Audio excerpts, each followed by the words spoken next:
제가 몇 가지 주제라고 이야기 드렸습니까? 세 가지 주제입니다.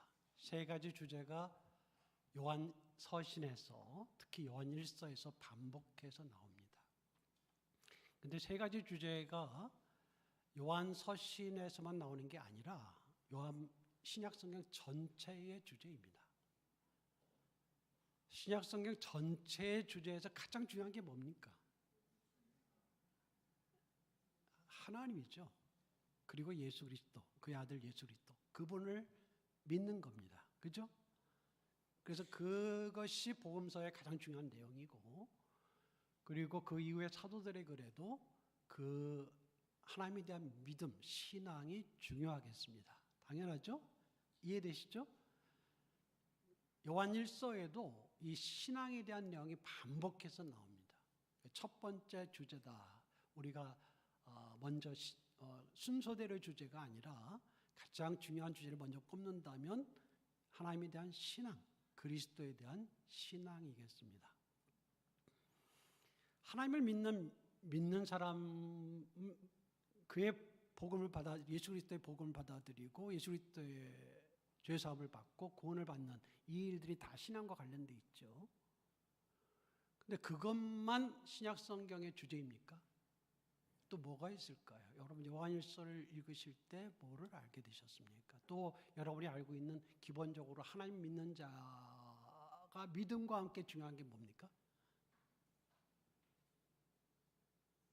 다시 하나님을 믿는 자가 믿음과 함께 중요한 게 뭡니까? 삶이죠, 삶.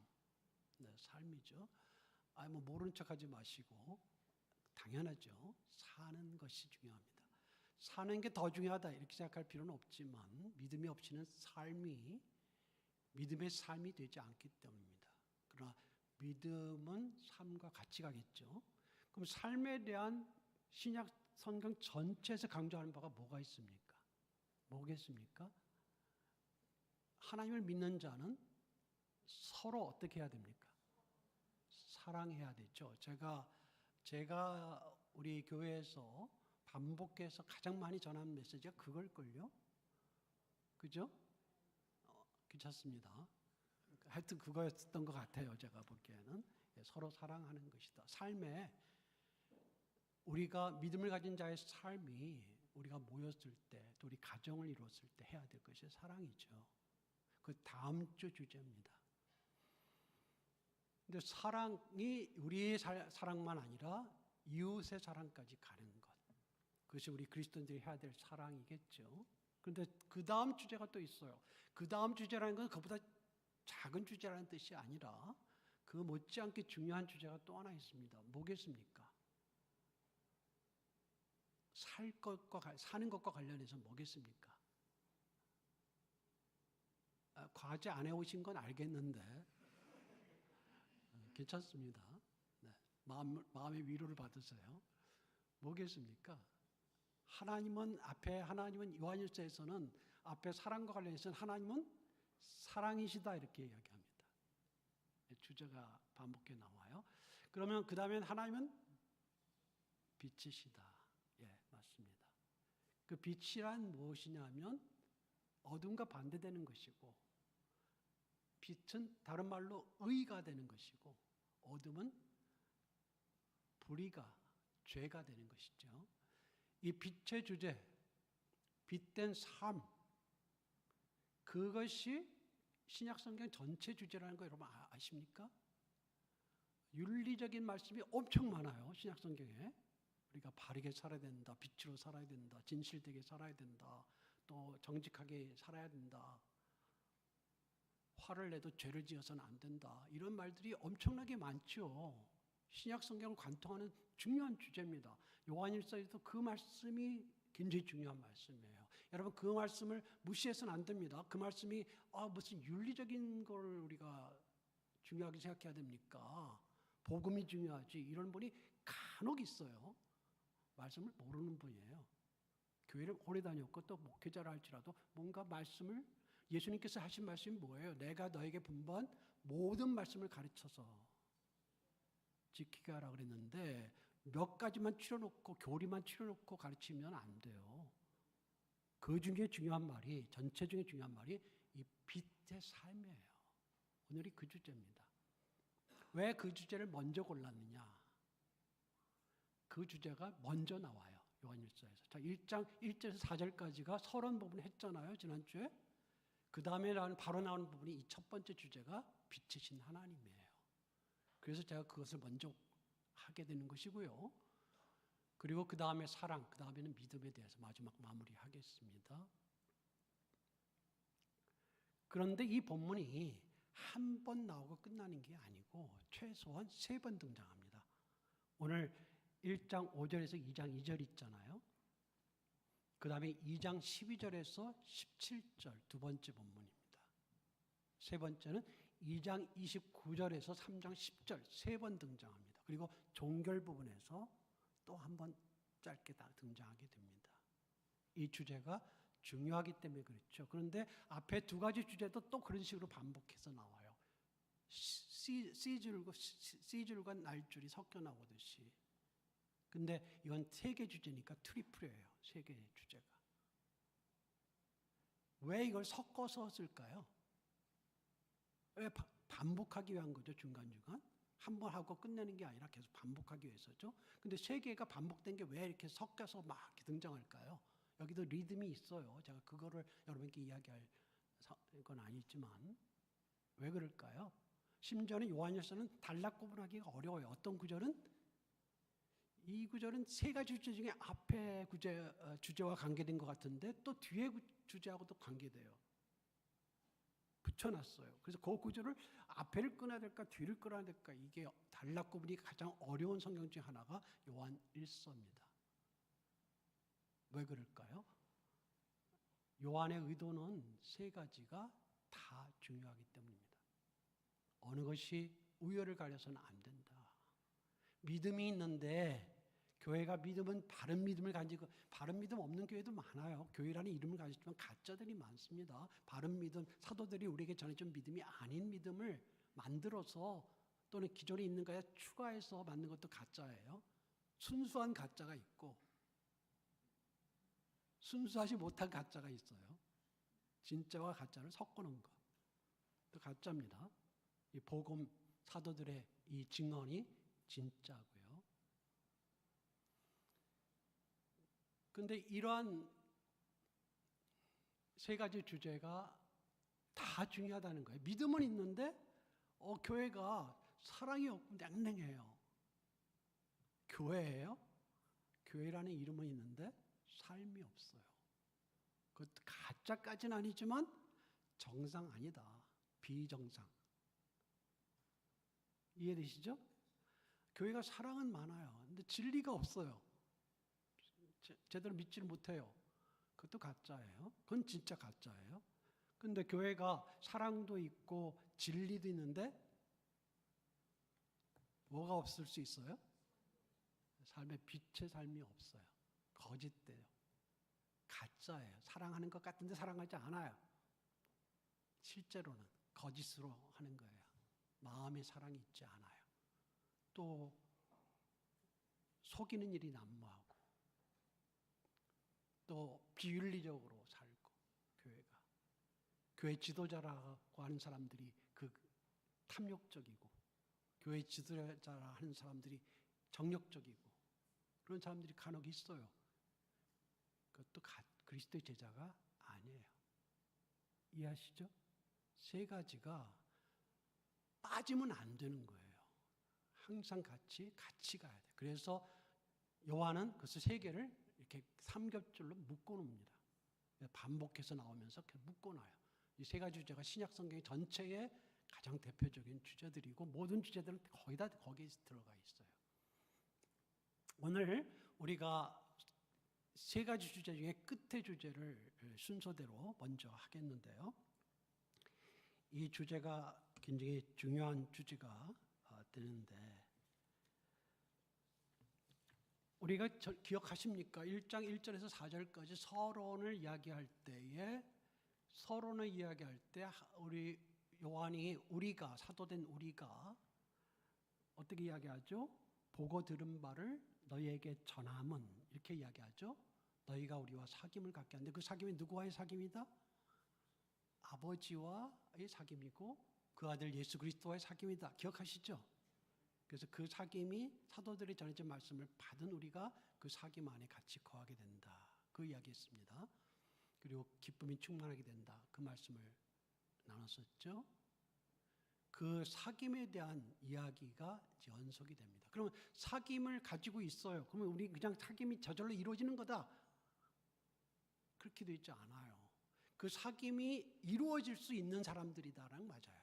이루어지는 교회, 이루어질 수 있는 교회고 그것이 이루어지고 있는 교회였지만 완전히 이루어지는 것이 아니라 거기에 필요한 게 구성원들의 우리 개개인의 해야 될 일이에요.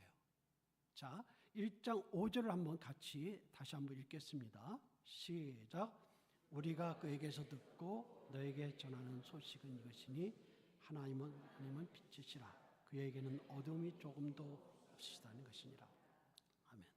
그에게서 듣고라고 하는 말, 우리가 1절에서 2절까지 많이 봤죠. 듣다, 보다 반복됐죠. 그때에 강조됐던 제가 현재 완료를 설명하면서 뭘 강조했습니까? 지속성이 있다는 것이다. 그러니까 예수님 당시로 돌아가서 요한이 사도들이 예수님과 만났던 강렬한 경험, 체험, 3년 동안의 교육,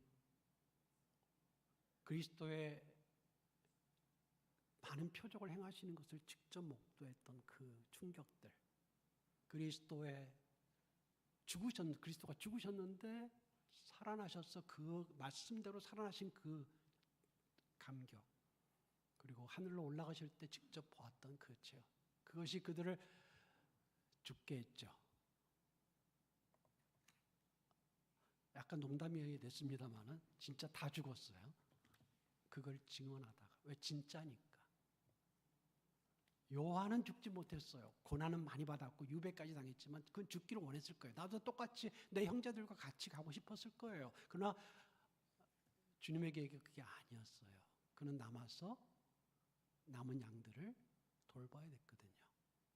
그리고 요한의 서신들과 복음서와 계시록을 써야 됐거든요.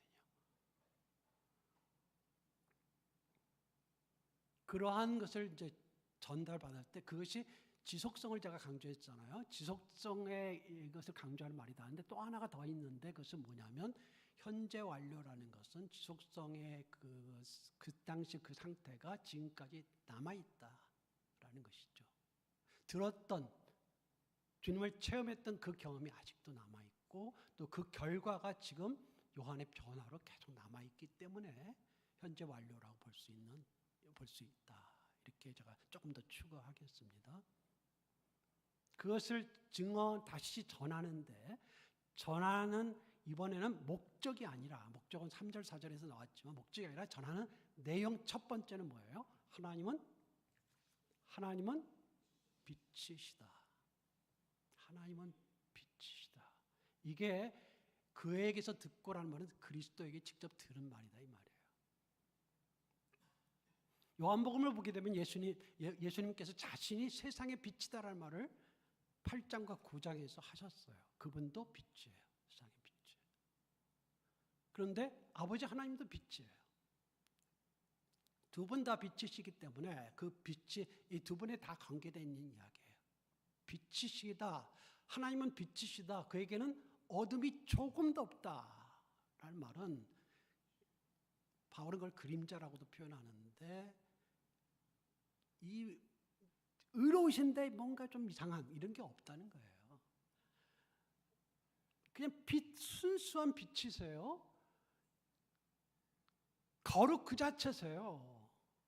거룩한 것 같은데 아닌 것 같은 그게 아니란 말이에요. 그 사람은 그러지 못할 때가 많지만 하나님은 빛이차예요. 그래서 그러면 빛이신 하나님, 사귐을 갖는 대상인 우리 아버지의 성부 하나님의 빛되심과 예수 그리스도의 빛되심과 사귐을 갖는 우리는 어떨까요? 빛이 우리를 이렇게 비출 때 우리가 죄에 그대로 남아 있겠어요? 아니면 그 빛을 받아서 우리도 밝아질까요? 이해하시겠어요? 근본적으로 그리스도께서 죽으신 것도 그런 우리의 본질의 상태를 회복시키고 의롭다 하시기 위해서, 그리고 영원한 생명을 주시기 위해서, 죄 상태로 영원성을 가질 수 없으니까 그렇게 하기 위해서 우리를 빛을 쏘셔서 그것이 십자가의 죽으심과 보혈의 피가 되셨죠. 그걸로 우리를 깨끗게 하셨지만, 그러면 그걸로 끝났을까요? 그럼 우리는 완전히 빛 안에서 빛이 됐을까요? 우리도 뭐 빛이라고 바울은 이야기합니다. 우리도 빛이다, 빛의 자녀다 이렇게 이야기할 수 있고, 예수님께서도 너희는 세상의 빛이다라고 이야기하셨지만 그 하나님의 빛과 본질적으로 같을 수 있을까요? 여러분 어떠세요? 빛이신 하나님께 나아갈 때 여러분은 뭘 느끼세요? 광명함과 함께, 거룩함과 함께 정상적인 그리스도인들은 여전히 내가 문제가 많구나를 느끼겠죠. 맞죠? 왜 죄책감이 있는지 아세요? 아이, 똑같은 일 하는데 저 믿지 않는 사람들은 죄책감 없이 잘하는데 나는, 이게 마음이 안 편하거든요. 거짓말하고 나면. 내가 죄에 조금 몸담을 때가 되면 고통스럽거든요. 안 그러세요? 왜 거룩하지 않을 때 내 마음이 왜 이렇게 괴로울까요? 왜 내가 거짓말하고, 왜 내가 다른 사람을 조금 속일 때는 이 고통스러울까요? 그리스도의 고통을 안 느끼는 분, 그거는 정상이 아닙니다. 괴로운 게 정상이에요. 오히려 우리 그리스도, 왜냐하면 우리가 육체를 가지고 있거든요. 아직. 여러분 육체를 정죄하지는 마세요. 육체 이거 나쁜 거니까 자꾸 몰래해야 돼 이러지 마세요. 왜냐하면 육체와 영혼이 분리되지 않습니다. 우리에게는 실장. 영은 회복됐고 맑고 깨끗할 수 있지만 육체는 그렇지 않을 수 있어요. 그런데 그게 분리돼 있지 않아요. 아무것도. 합쳐서 우리의 혼이 됐어요. 사람이 됐어요. 우리 지금 그런 존재이기 때문에 여러분이 이 육체를 등한히 여기고 막 그러면 안 돼요. 육체를 보호하고 잘 관리하고 잘 고쳐 쓰세요. 제가 그런 입장이기 때문에 이야기 드리는 겁니다.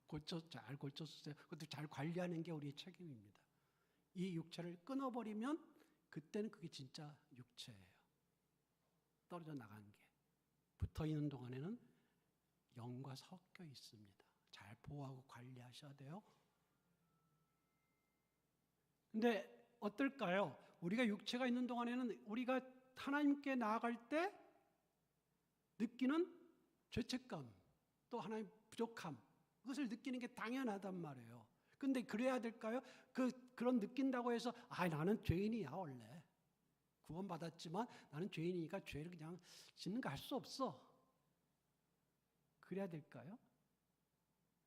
그걸 원하실까요? 아니면 그 고통스러운 갈등이 있어도 그 빛으로 계속 나아가서 빛의 하나님과 닮게 살아가려고 노력해야 될까요? 뭘 원하시겠어요? 하나님 뻔하잖아요? 하나님께서 뭘 원하시는지 아시겠죠? 빛 가운데 살아라 이거예요. 빛의 사람들은. 빛 가운데 사는 게 힘들어요? 그러면 빛이신 하나님께 더 나아가라 이거예요. 그러면 그 빛을 더 쐬고 그 비춤을 받고 그 빛의 은혜와 힘을 얻어서 다시 나의 작은 그 어둠들을 헤쳐나갈 수 있고,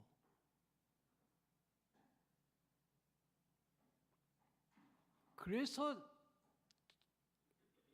우리 죄를 자백하면 이런 말이 나오는 거죠. 하나님 도와주세요라고 하는 거죠. 오늘 말씀은 5절부터 1장 5절에서 2장 2절까지인데 이 말씀을 제가 읽을 때 여러분 조금 뭐가 하셨을 거예요. 왜 2장 1절 2절을 합치지? 이렇게 생각하실 수 있으신데 그렇게 생각하셨을까요? 안 하셔도 되고 하셔도 돼요.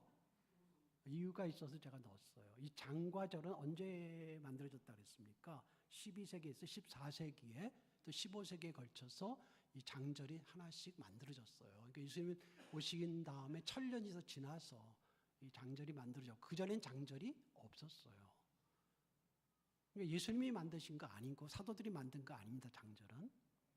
편의상 이렇게 정해졌어요. 좋습니다. 장절이 다 문제되는 것도 아니고 장절이 맞는 게 많아요. 더 많아요. 근데 간혹 장절이 잘못될 수 있다라는 것을 여러분 생각해요. 왜 2장 1절을 구분했을까요? 이해할 수 있어요. 왜요? 시작할 때 나의 자녀들아 이렇게 시작하니까 뭔가 분위기를 바꿔서 다른 이야기를 하려나 보다 이렇게 시작하니까 이 장을 나눈 거거든요. 이해되시죠? 이해하셔야 돼요. 이해해줘야 돼요. 너무 이렇게 빡빡하게 굴면 안 되잖아요. 그러나 정확한 건 아니다. 저는 이제 요한의 작법과 구조를 연구하는 사람이에요. 전 그게 전공이에요. 요한만 아니라 신약 성경의 작법과 특히 구조. 오늘 본문 여러분이 보시게 되면요. 1장 5절에 선언이 나오고 진리에 대한 선언, 하나님은 빛이시다 이렇게 하면서 나오고 그 다음에 내용에 비슷한 형식이 등장하는데 1장 6절부터 등장하는 게요. 조건절이라고 들어보셨죠? 조건절, 영어로는 if입니다. 만일, 만약, 만일 이렇게 나오는 거죠. 우리 번역은 만약으로 됐습니까? 만일로 번역했습니까? 만일. 자, 만일로 계속 시작할 때마다 나올 겁니다. 자, 6절 만일 보셨어요? 7절 만일 있어요? 있어야 합니다. 번역에서 이것을 뺐는데요. 늘 헬라어는 에안이라는 구절이 있는, 처음에 시작할 때 있는 부분입니다. if, 영어로는 if가, 영어 성경 보면 다 if가 있을 거예요. 그게 있어야 맞습니다. 또 번역자를 또 지적하는구나. 그렇게 됐어요. 저는 형식을 굉장히 형식과 내용이 어떻게 되는지를 분석하는 사람이라 요한은 이 형식을 일괄되게 지킵니다. 일관성 있게. 만일 넣는 게 좋겠죠. 6절 만일, 7절 만일, 8절 만일, 9절 만일, 10절 만일 이렇게 됩니다. 그 몇 개예요, 여기까지? 5개죠. 5개로 끝일 수 있는데 만약에 그 다음에 2장 1절에서 만일이 나오면 몇 개가 되죠? 6개. 나올까요? 네. 처음에는 안 나오죠. 나의 자녀들아, 내가 이것을 너희에게 쓰면 너희로 죄를 범하지 않게 하려 함이라. 까지가 있죠. 근데 그 다음에 만일. 요 앞에 분이 들어간 이유가 따로 있습니다. 그건 제가 얘기할 수 있을 줄 좀 봐서 하겠습니다만은 다 합쳐서 6개입니다. 왜 6개라는 것을 단정 지을 수 있냐? 만일이 있기 때문이기도 하고 if라는 것 있기 때문이기도 하고요. 내용이 연결되어 있습니다.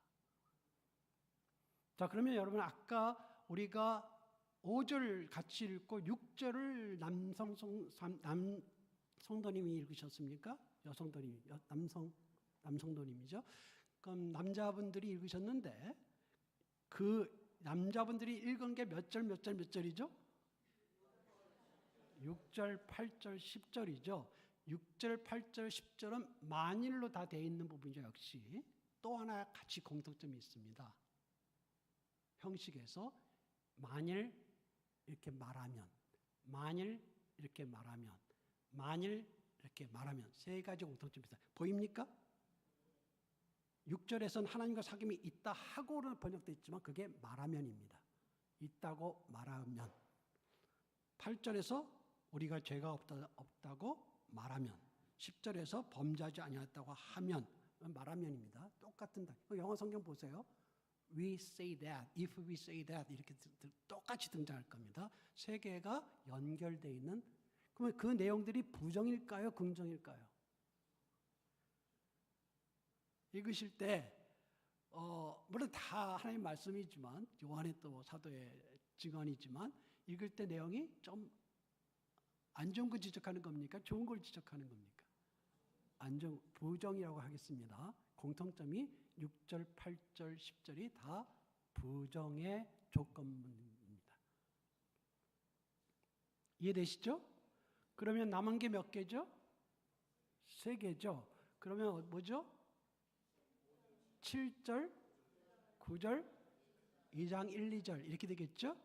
그러면 그 내용들을 아까 우선 예를 이해하시기 위해서 6절이 부정이라고 했는데 한번 우리 같이 한번 제가 한번 읽겠습니다. 만약 우리가 하나님과 사귐이 있다 하고 어둠에 행하면 거짓말을 하고 진리 행하지 아니함이거니와. 이해되셨죠? 부정이라는 게. 8절 만약 우리가 죄가 없다고 말하면 스스로 속이고 또 진리가 우리 속에 있지 아니할 것이요. 10절 만약 우리가 범죄하지 아니하였다 하면 하나님을 거짓말하는 이로 만드는 것이니 또한 그의 말씀이 우리 속에 있지 아니하니라. 자, 이 공통적인 걸 이해되시죠? 이따가 조금 더 이야기를 드리고요.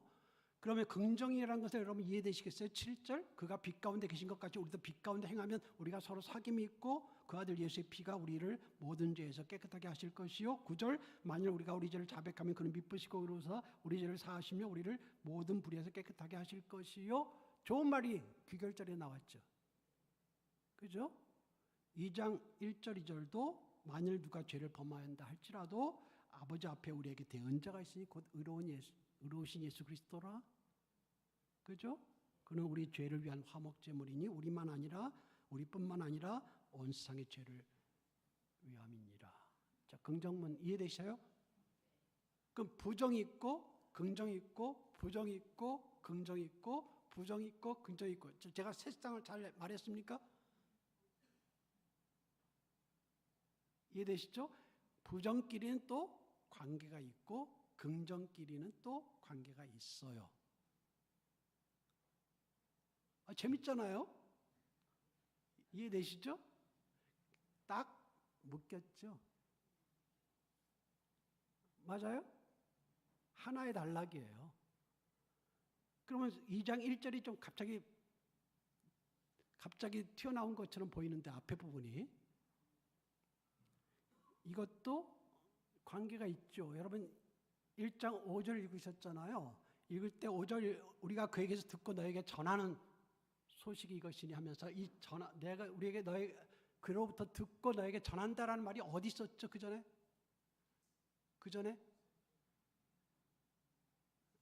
전에 3절에 있었죠? 그죠? 기억나세요? 우리가 보고 들은 말 너에게 전한다. 그러면 2장 1절에 내가 이것을 너에게 쓰면 이게 나왔어요. 이건 어디 있었죠?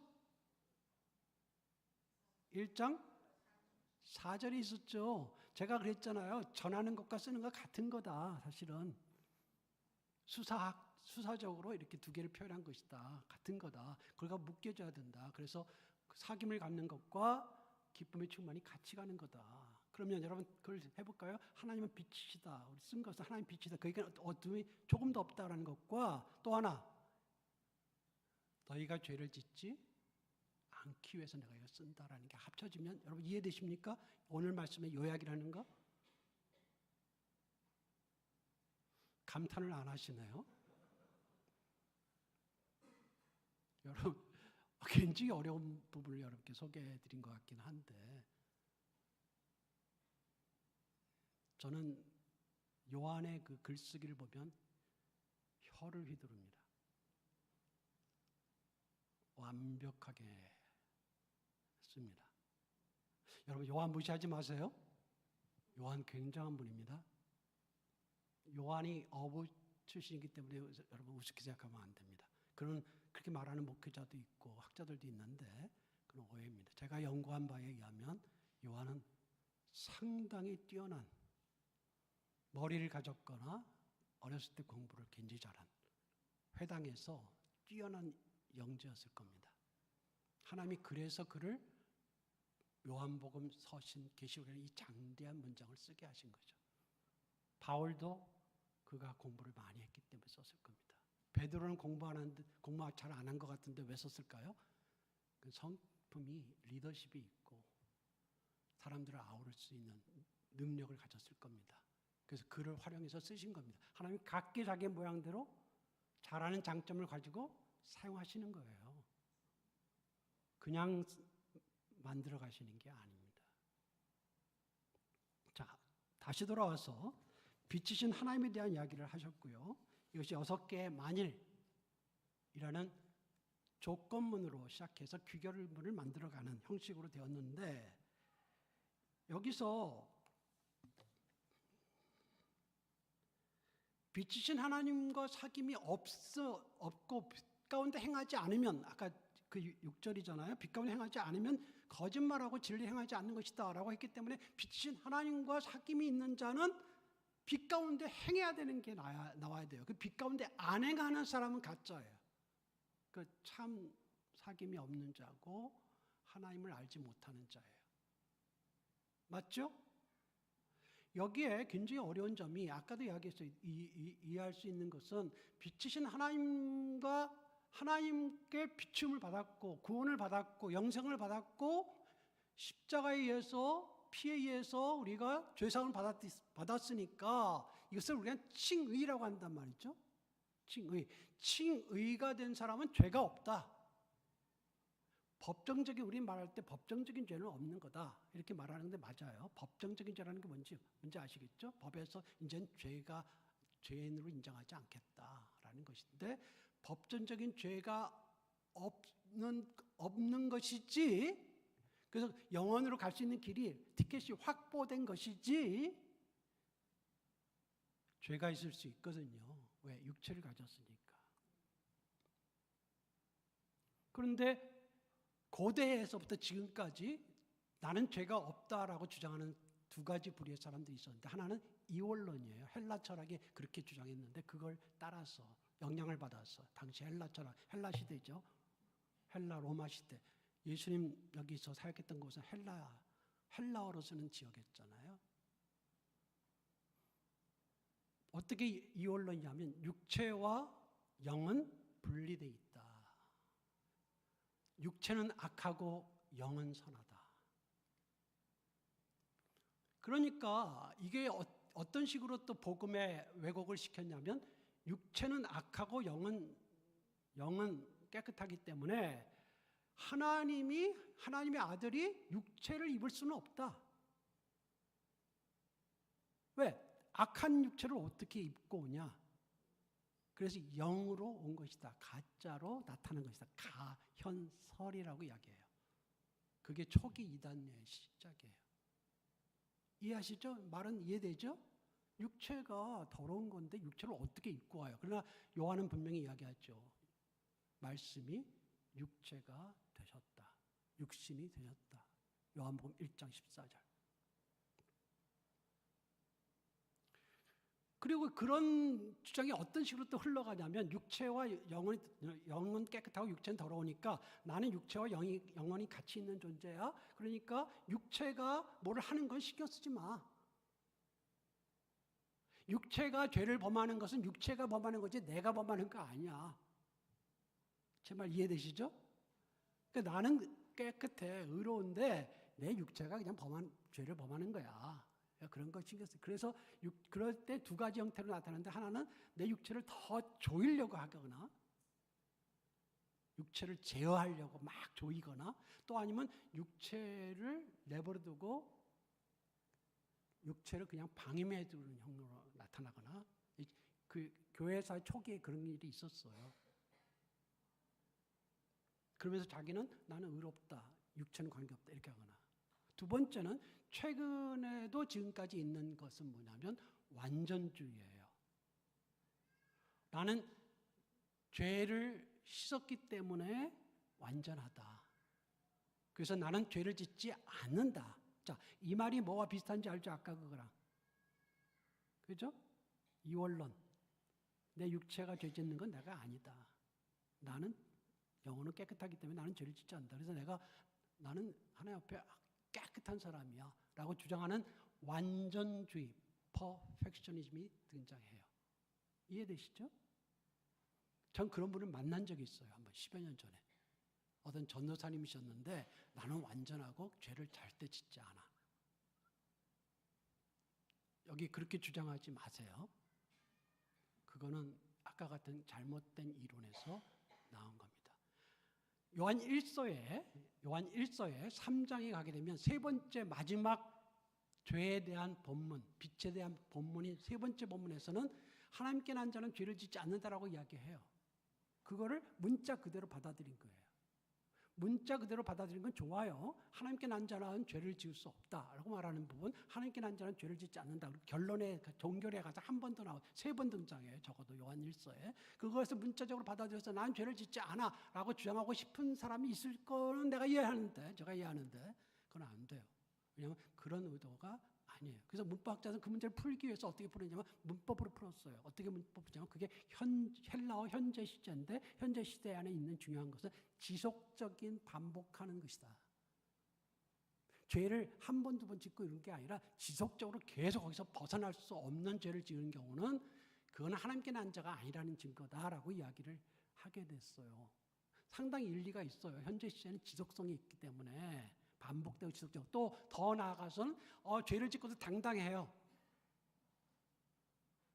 죄를 짓고 나서도 굉장히 이걸 자연스럽게 생각해요. 그러면 안 된다 그랬죠.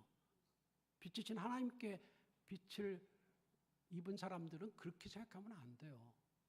근데 그렇게 해요. 그런 식으로 나올 수 있어요. 그것도 아니다. 그럼 어떻게 봐야 되냐? 그것이 문법적으로도 그렇게 해석하는 게 정당하고, 두 번째는 이 말씀의 3번째 본문이라는 점에서 결단을 촉구하는 본문이에요. 마지막 클라이맥스예요. 뭐예요? 너 계속 죄 가운데 살래? 그러지 마. 하나님의 자녀들은 그러는 게 아니야. 빛의 자녀들은 죄 가운데 머물러 있는 게 아니야. 하나님은 빛이시고 그 안에 어둠이 없으셔. 그분을 믿는 자는 그 어둠에 그대로 머물려고 있으면 안 돼. 이해하십니까? 나와야 돼. 하나님의 자녀답게 빛으로. 수사적으로 요한의 구조의 방식에 따라서 마지막 나오는 본문에서 강하죠. 그래서 종결문인 5장에 가서도 한 번 더 그 말이 나온단 말이죠. 예수님의 예에서 볼 수 있어요. 예수님께서 뭐라고 이야기하셨어요? 예수님께서 말씀하셨잖아요. 너희가 눈이 실족하게 되면 어떻게 하라? 빼버린 문. 그래서 제가 신학교 다닐 때는 그런 이야기를 교수님들한테 들은 적이 있어요. 예전에 일제시대 때 목사님 한 분이 눈이 범죄해서 빼버렸다고요. 근데 그 잘한 걸까는 아니에요. 손이 범죄하면, 내 오른손이 범죄하면 어떻게 알아? 잘라버려. 그렇게 한 번. 그렇게 하다가 남아남지를 않아요. 다행히 눈은 2개지만, 그래도 2개면 2번밖에 못 쓰잖아요. 손 2번밖에 못 쓰잖아요. 그러면 안 돼요. 그건 뭐예요? 강조법이에요. 계속 머무니까, 미적미적하니까 나와라 이거예요. 그런 강도, 마지막 메시지가 주는 강도가 주어지는 말씀이거든요. 만약에 그 말씀을 그렇게 강도 있는 말씀, 과장되지만 강조하는 말씀을 받아들이지 않으면 요한일서를 이해하는데 충돌이 생겨요.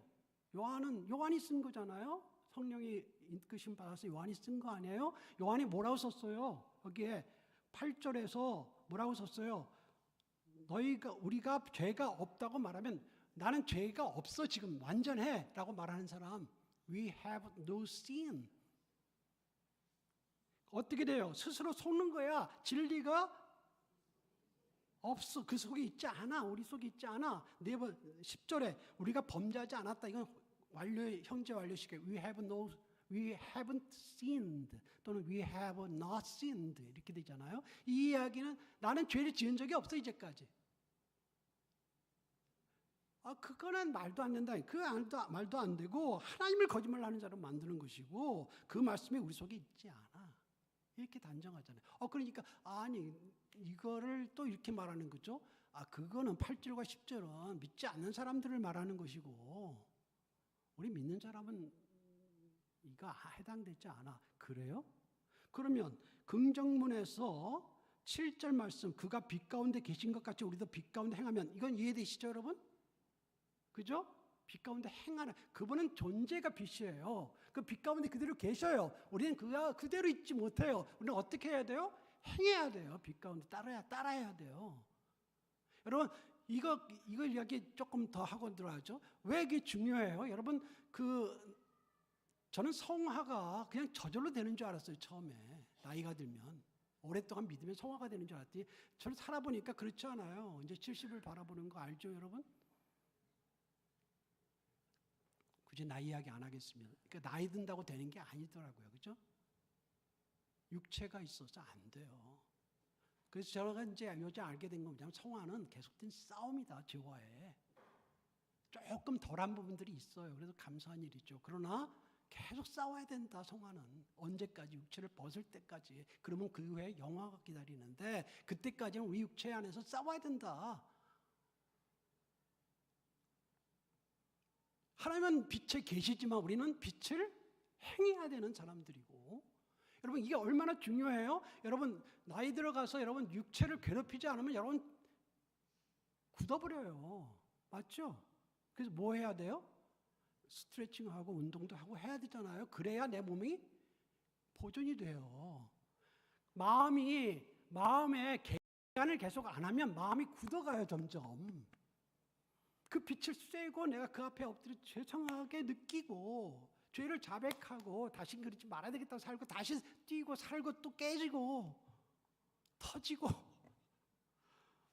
다시 괴로워서 다시 돌아와서 이거 좀 도와주세요라고 하고 이렇게 계속 마음을 치고 괴롭게 해야 이 마음이 더 주님을 닮아가고 육체가 더 온전해지고 영이 더 맑아지고, 그건 어쩔 수 없어요. 여러분 우리 생애 동안 주어지기 때문에 여러분 아닌 척하지 마세요. 아닌 척하지 말고 받아들여요. 그냥 우리에게 있는 죄책감을 나쁘게 생각하지 마세요. 그건 하나님께 더 가까이 가기 위한 영의 호소예요.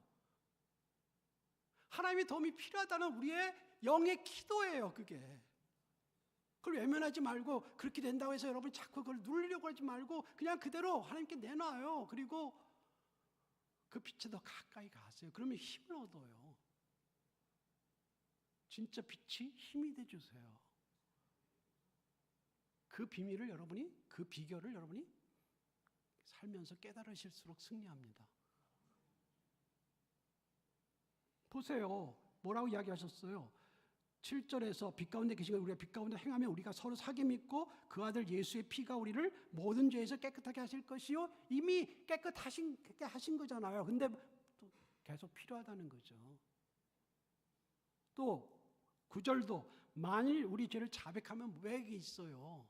죄를 또 있으니까, 육체의 죄가 남아있으니까, 그것이 계속 매일매일의 평생의 투쟁 속에 있어야 되니까 자백이 계속 있어야 되는 거예요. 내가 며칠 전에 자백했는데 또 자백하려니까 죄송하지만 그게 우리의 평생 가는 싸움의 하나예요. 그렇죠? 그걸 하시라고요.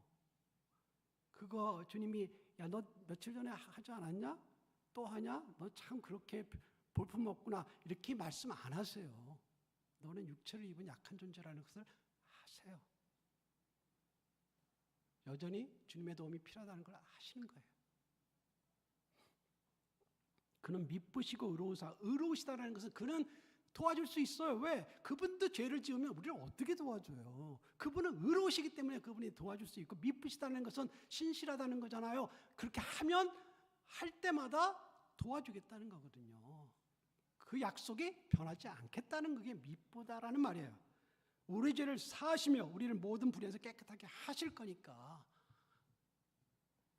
2장 1절에도 내가 이것을 내게 쓰면 너희로 죄를 범하지 않기 위한 것인데, 죄를 지어도 나 원래 죄를 지어 이러지 마세요. 죄를 지은 게 안 되는 거예요. 죄를 지어서 죄송한 거예요. 하나님 앞에 미안한 거예요. 하나님 앞에 나가기가 너무 송구스러운 거예요. 근데 하나님도 그걸 너무 잘 알아요. 근데 여러분 내가 이야기할 때 무조건 죄를 짓고 자백하고 하나님께 나오면 된다. 맞아요. 맞지만 여러분 조심해야 될 것은 죄의 대가가 있어요.